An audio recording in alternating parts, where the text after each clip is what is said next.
Honey trap ವಿಚಾರದಲ್ಲಿ ಮಹಾನ್ ನಾಯಕನಿದ್ದಾನೆ ಅಂತ ಹೇಳಿ ಶಾಸಕ ಜನಾರ್ದನ್ ರೆಡ್ಡಿ ಹೊಸ ಬಾಂಬ್ ಸಿಡಿಸಿದ್ದಾರೆ.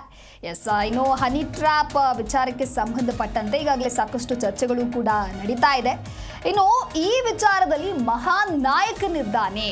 ಮಹಾನ್ ನಾಯಕ ಯಾರು ಅಂತ ಹೇಳಿ ಕಾಂಗ್ರೆಸ್ಗೆ ಗೊತ್ತು. ಕೊಪ್ಪಳದಲ್ಲಿ ಶಾಸಕ ಜನಾರ್ದನ್ ರೆಡ್ಡಿ ಈ ರೀತಿಯಾಗಿ ಹೇಳಿಕೆ ಕೊಟ್ಟಿದ್ದಾರೆ. ಸಚಿವರೇ ಅಧಿವೇಶನದಲ್ಲಿ ಸಾಕ್ಷಿಯಾಗಿ ಮಾತನಾಡಿದ್ದಾರೆ. ಅತ್ಯಂತ ಪ್ರಾಮಾಣಿಕ ಪಾರದರ್ಶಕ ತನಿಖೆ ಆಗಬೇಕು. ಸಿಬಿಐ ನ್ಯಾಯಾಧೀಶರ ನೇತೃತ್ವದಲ್ಲಿ ಈ ಕೇಸ್ ತನಿಖೆ ನಡೆಯಲಿ ಅನ್ನೋದಾಗಿ ಹೇಳಿಕೆಯನ್ನ ಕೊಟ್ಟಿದ್ದಾರೆ. ಇನ್ನು ಕೆಎನ್ ರಾಜಣ್ಣ ಹೇಳಿಕೆಯನ್ನ ನೋಡಿದ ಮೇಲೆ ರಾಜಕೀಯ ಅದೆಷ್ಟು ಹೀನಾಯ ಸ್ಥಿತಿಯಲ್ಲಿದೆ ಅನ್ನೋದು ಗೊತ್ತಾಗ್ತಾ ಇದೆ. ಅಧಿಕಾರಕ್ಕೋಸ್ಕರ ಏನ್ ಬೇಕಾದ್ರೂ ಮಾಡೋದಕ್ಕೆ ಕೆಲವರು ತಯಾರಾಗಿದ್ದಾರೆ.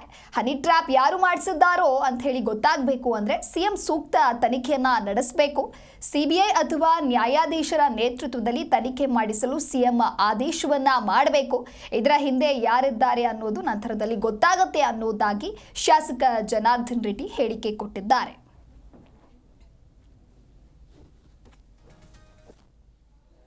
ಒಬ್ಬ ಪ್ರಭಾವಿ ಕ್ಯಾಬಿನೆಟ್ ಮಿನಿಸ್ಟರ್ ರಾಜಣ್ಣ ಅವರು ಇವತ್ತು ಅಸೆಂಬ್ಲಿ ಸಾಕ್ಷಿಯಾಗಿ ಅಸೆಂಬ್ಲಿ ಒಳಗಡೆನೆ ಹನಿ ಟ್ರ್ಯಾಪ್ ಆಗಿದೆ ಮತ್ತು ನನ್ನ ಮಗನ ವಿಷಯದಲ್ಲಿ ಕೂಡ ಮಾಡಿದ್ದಾರೆ ಅಂತಂದರೆ ಇವತ್ತು ರಾಜಕಾರಣಿ ಇವತ್ತು ಯಾರು ಏನನ್ನೋದು ಮಾಧ್ಯಮಗಳಿಗೆ ಹೆಸರೆಲ್ಲ ಗೊತ್ತು. ಇನ್ವೆಸ್ಟಿಗೇಷನಲ್ಲಿ ಅವ್ರ ಹೆಸರು ಹೊರಗಡೆ ಬರಬೇಕು. ಇಡೀ ಕರ್ನಾಟಕ ರಾಜ್ಯದಲ್ಲಿ ಎಲ್ರಿಗೂ ಅವ್ರ ಹೆಸರು ಯಾರು ಅಂತ ಗೊತ್ತಾಗಿದೆ. ಆದರೆ ಇಲ್ಲಿ ವಿಷಯ ಏನಾಗಿದೆ ಅಂತಂದರೆ ಈ ರೀತಿ ಒಂದು ಕೆಟ್ಟ ರಾಜಕಾರಣಕ್ಕೆ ಕೈ ಹಾಕಿ ಇವತ್ತು 48 ಮಂದಿ ಶಾಸಕರನ್ನು ಹನಿ ಟ್ರ್ಯಾಪ್ ಮಾಡಿದ್ದಾರೆ ಅಂತಂದರೆ ಮತ್ತು ಇವತ್ತು ಗೃಹ ಸಚಿವರದ್ದು ಪರಮೇಶ್ವರ್ ಅವ್ರದ್ದು ನನ್ನ ಪತ್ರಿಕೆ ಹೇಳಿಕೆ ಕೇಳಿದೆ, ನಾನು ಓದ್ತಾ ಬರ್ತಾ ಇದ್ದೆ. ಅವ್ರು ಹೇಳ್ತಾ ಇದ್ದಾರೆ ಸಂಖ್ಯೆ ಹೇಳಲಿಕ್ಕೆ ಸಾಧ್ಯನೇ ಇಲ್ಲ, ಅಂದರೆ ಅದು 48 ಅಥವಾ 108 ಅಥವಾ 28 ಅನ್ನೋದು ಈಗಾಗಲೇ ನಾನು ಹೇಳಲಿಕ್ಕೆ ಬರಲ್ಲ ಅಂತೇಳಿ ಹೇಳ್ತಾ ಇದ್ರು. ಒಟ್ಟಿಗೆ ಒಂದು ಸಂಖ್ಯೆ ಅಂತೂ ಇದೆ ಅನ್ನೋದನ್ನು ಗೃಹ ಸಚಿವರು ಕೂಡ ಇವತ್ತು ಅದನ್ನು ಒಪ್ಕೊಂಡಿರುವಂಥ ಒಂದು ಪರಿಸ್ಥಿತಿ. ಅದನ್ನು ತನಿಖೆ ಮಾಡ್ತೀವಿ ಅಂತ ಹೇಳ್ತಾ ಇದ್ದಾರೆ. ಇಂಥ ಒಂದು ಕೆಟ್ಟ ರಾಜಕಾರಣ ಇವತ್ತು ಇತಿಹಾಸದಲ್ಲಿ ನೋಡಿಲ್ಲ.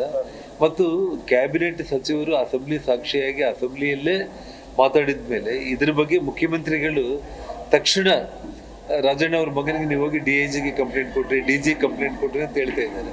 ಅವ್ರು ಇಮ್ಮಿಡಿಯೇಟ್ ಆಗಿ ಒಂದು ಸ್ಪೆಷಲ್ ಇನ್ವೆಸ್ಟಿಗೇಷನ್ ಟೀಮ್ನ ಜಿ ಕನ್ನಡ ನ್ಯೂಸ್ ಈಗ ನಿಮ್ಮ ಮನೆಯಲ್ಲೇ ನೋಡಿ. ಎಲ್ಲ ಕೇಬಲ್ಗಳಲ್ಲಿ ಈಗ ಲಭ್ಯ.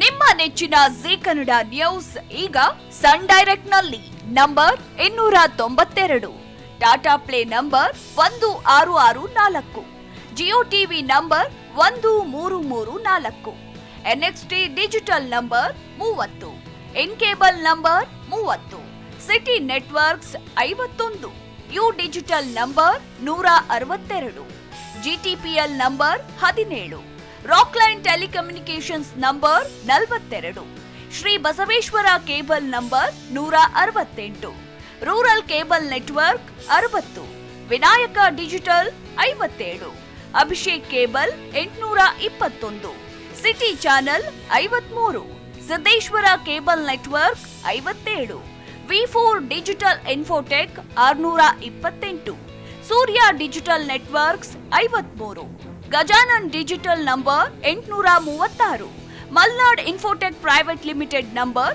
56, metrocast number 830, victory digital number 167ರಲ್ಲಿ ನೋಡಿ ಆನಂದಿಸಿ.